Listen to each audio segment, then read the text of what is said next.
ಏನು ಕಾಂಗ್ರೆಸ್ ಸರ್ಕಾರ ಆಡಳಿತದಲ್ಲಿದ್ದಾಗ 2005ರಲ್ಲಿ ಈ ಒಂದು ಯೋಜನೆಯನ್ನ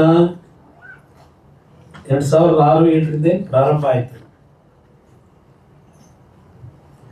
ಒಳ್ಳೆ ಉದ್ದೇಶದಲ್ಲೇ ತಂದಿದ್ದಾರೆ. ನಾನು ಈ ಒಂದು ಯೋಜನೆ ತಂದಿರತಕ್ಕಂಥದ್ದು ತಪ್ಪು ಅಂತ ಹೇಳಲಿಕ್ಕೆ ಹೋಗೋದಿಲ್ಲ. ಅವತ್ತಿನ ದಿನ ಬಡ ಕೂಲಿ ಕಾರ್ಮಿಕರಿಗೆ ನಿರುದ್ಯೋಗದ ಸಮಸ್ಯೆಯನ್ನ ಗ್ರಾಮೀಣ ಪ್ರದೇಶದಲ್ಲಿ ಹಲವಾರು ಕುಟುಂಬಗಳ ವಂಚನೆಗಳೇನಾಗಿದೆ ಅವರುಗಳಿಗೆ ನಿರುದ್ಯೋಗದ ಸಮಸ್ಯೆಯಿಂದ ಒಳ್ಳೆ ಉದ್ದೇಶದಿಂದ ತಂದಿದ್ದಾರೆ.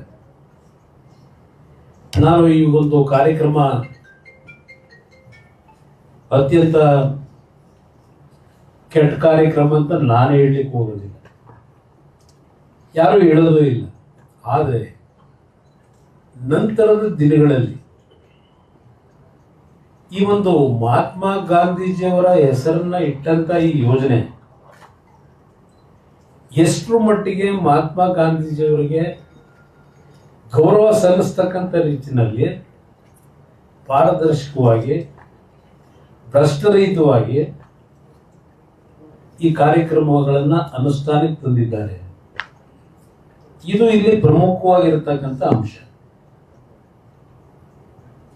ಕೆಲವರು ಕೇಳಿದ್ದಾರೆ, ಇದೆಲ್ಲ ಈ ಒಂದು ನ್ಯೂನತೆಗಳು ಕೇಂದ್ರ ಸರ್ಕಾರಕ್ಕೆ 10 ವರ್ಷ ಬೇಕಾಯ್ತಾ ಇದೆಲ್ಲವನ್ನ ಕಂಡುಹಿಡಿಯಲಿಕ್ಕೆ ಅಂತಕ್ಕಂಥದ್ದನ್ನ ಕಾಂಗ್ರೆಸ್ನ ಕೆಲವು ನಾಯಕರೇನು ಕೇಳ್ತಾರೆ. ಇಲ್ಲಿ 10 ವರ್ಷದ ಪ್ರಶ್ನೆ ಅಲ್ಲ. ಈ ಕಾರ್ಯಕ್ರಮ ಕೇಂದ್ರ ಸರ್ಕಾರದ ನೆರವನ್ನ ಕೊಡ್ತಕ್ಕಂಥದ್ದು ಪ್ರಾರಂಭ ಆಗಿರ್ತಕ್ಕಂಥದ್ದು 100% ಕೇಂದ್ರ ಸರ್ಕಾರದ ಅನುದಾನ.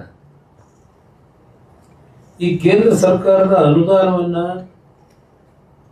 ಯಾವ ರಾಜ್ಯಗಳಲ್ಲಿ ಯಾವ ರೀತಿಯಲ್ಲಿ ಅತ್ಯಂತ ಪ್ರಾಮಾಣಿಕವಾಗಿ ಉಪಯೋಗ ಮಾಡಿಕೊಂಡಿದ್ದಾರೆ. ಒಂದು ಕ್ಯಾಪಿಟಲ್ ಅಸೆಟ್ ಅನ್ನ ಎಷ್ಟು ನಿರ್ಮಾಣ ಆಗಿದೆ, ಇಲ್ಲ ಈ ಯೋಜನೆಗಳ ಹೆಸರಿನಲ್ಲಿ ಬರೀ ಕಳಬಿಲ್ ಮಾಡ್ಕೊಂಡು ಕೆಲಸನೇ ಮಾಡದೆ ಒಂದೊಂದು ಕೆಲಸದಲ್ಲಿ 4 ಬಾರಿ 3 ಬಾರಿ ಬಿಲ್ಲನ್ನ ಮಾಡಿಕೊಂಡು ಉಳ್ಳವರು ಇದನ್ನ ನಿರುದ್ಯೋಗಿಗಳ ಹೆಸರಿನಲ್ಲಿ ಯಾವ ರೀತಿಯಲ್ಲಿ ದುರುಪಯೋಗ ಪಡಿಸ್ಕೊಂಡಿದ್ದಾರೆ. ಇದೆಲ್ಲ ಮಾಹಿತಿಗಳು ಸುದೀರ್ಘವಾಗಿ ತನಿಖೆಗಳಾದ ನಂತರ ಬಂದಂತ ವರದಿ. ಅದರ ಹಿನ್ನೆಲೆಯಲ್ಲಿ ಈ ಒಂದು ಮಾಡಿಫಿಕೇಶನ್ ಅಂತಕ್ಕಂಥದ್ದನ್ನ ಈ ಬಿಲ್ ಮುಖಾಂತರ ಕೇಂದ್ರ ಸರ್ಕಾರ ಇತ್ತೀಚೆಗೆ ಜಾರಿ ತರಬೇಕು ಅಂತ ತಂದಿದ್ದಾರೆ. ಒಳ್ಳೆ ಉದ್ದೇಶದಿಂದ. ಮನ್ರೇಗಾದಲ್ಲಿ ಇದ್ದಂತ ಹಲವಾರು ತಪ್ಪುಗಳೇನಿದೆ, ಲ್ಯಾಕುನಗಳೇನಿತ್ತು, ಅದನ್ನ ಯಾವ ರೀತಿ ಸರಿಪಡಿಸಬೇಕು ಅಂತಕ್ಕಂಥ ಹಿನ್ನೆಲೆಯಲ್ಲಿ ಇವತ್ತು ಉತ್ತಮವಾದ ರೀತಿಯಲ್ಲಿ ಈ ಒಂದು ಯೋಜನೆಯನ್ನ ಅನುಷ್ಠಾನಕ್ಕೆ ತರಲಿಕ್ಕೆ ಪ್ರಯತ್ನ ಪಟ್ಟಿದ್ದಾರೆ ಅನ್ನೋದು ನನ್ನ ಅಭಿಪ್ರಾಯ. ನಿಮ್ಮ ಗಮನಕ್ಕೆ ನಾನು ತರ್ತಕ್ಕಂಥದ್ದು, ಈ ಯೋಜನೆ ಪ್ರಾರಂಭ ಆಗಿದ್ದು 2006-07 ಪ್ರಾರಂಭ ಆಯಿತು. 2013-14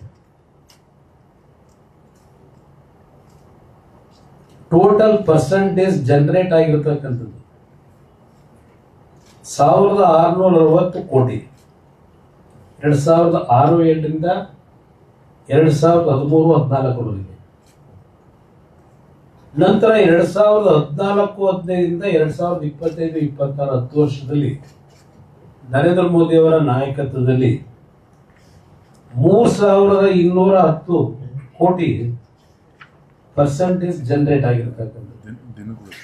ದಿನಗೂಲಿದೆ ಪರ್ಸೆಂಟೇಜ್ 3210. ಸೆಂಟ್ರಲ್ ಫಂಡ್ ರಿಲೀಸ್ ಆಗಿರತಕ್ಕಂಥದ್ದು UPA ಸರ್ಕಾರದಲ್ಲಿ 2006 ಇಂದ 2013ವರೆಗೆ 2,13,220 ಕೋಟಿ. ನರೇಂದ್ರ ಮೋದಿಯವರ ಸರ್ಕಾರದಲ್ಲಿ 8,53,810 ಕೋಟಿ ಹಣ ಬಿಡುಗಡೆ ಮಾಡಿದ್ದಾರೆ. ಈ ಒಂದು ಹಣದಲ್ಲಿ ಟೋಟಲ್ ವರ್ಕ್ಸ್ ಕಂಪ್ಲೀಟ್ ಆಗಿರತಕ್ಕಂಥದ್ದು UPA ಸರ್ಕಾರದಲ್ಲಿ 153 ಲಕ್ಷ ವರ್ಕ್ಗಳು. ನರೇಂದ್ರ ಮೋದಿಯವರ ಸರ್ಕಾರದಲ್ಲಿ 862 ಲಕ್ಷ ವರ್ಕ್ಗಳು ಕಂಪ್ಲೀಟ್ ಆಗಿದೆ. ಇಂಡಿವಿಜುವಲ್ ಅಸೆಟ್ ಕ್ರಿಯೇಷನ್ ಆಗಿರ್ತಕ್ಕಂಥದ್ದು UPA ಸರ್ಕಾರದಲ್ಲಿ 17.6%. ನರೇಂದ್ರ ಮೋದಿಯವರ ಸರ್ಕಾರದಲ್ಲಿ ಇಂಡಿವಿಜುವಲ್ ಅಸೆಟ್ ಕ್ರಿಯೇಟ್ ಆಗಿರತಕ್ಕಂಥದ್ದು 62.95%.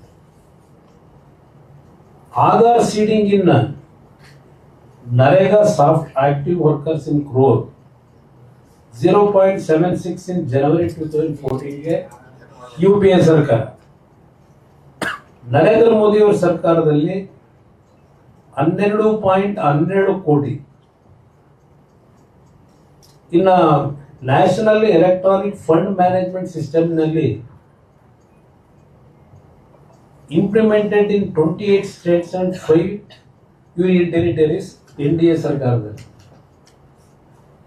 ಇಲ್ಲಿ UPA ಸರ್ಕಾರದ್ದು ಯಾವುದೇ ರೀತಿಯ ಮಾಹಿತಿ ಇಲ್ಲ, ನಾಟ್ ಅವೈಲಬಲ್. ಇನ್ನು geo tagging of Mahatma Gandhi NREGA assets ಆ ಪ್ರಾವಿಷನ್ ಇಟ್ಕೊಂಡಿರಲಿಲ್ಲ UPA ಸರ್ಕಾರದಲ್ಲಿ. More than 6.44 crore assets already Jio tagged in public domain NDA ಸರ್ಕಾರದಲ್ಲಿ. ಇದು ಯಾತಿಕ್ ಕಂಪ್ಯಾರಿಸನ್ ನಿಮಗೆ ಕೊಡ್ತಾ ಇದ್ದೀನಿ. ಇಲ್ಲಿ ನೀವು ಸಣ್ಣ ಆಗ್ಬೇಕಲ್ವಾ, ಅದು ಒಂದು ಉತ್ತಮ ಆಹಾರದಿಂದ ಸಣ್ಣ ಆಗ್ಬೇಕಲ್ವಾ. ಪ್ರತಿದಿನ ನಮ್ಮ ಜೀನಿ ಸ್ಲಿಮ್ ನ ಯೂಸ್ ಮಾಡಿ ಯಾವುದೇ ಸೈಡ್ ಎಫೆಕ್ಟ್ ಇಲ್ದಂಗೆ ನೀವು ಸಣ್ಣ ಆಗ್ತೀರಾ.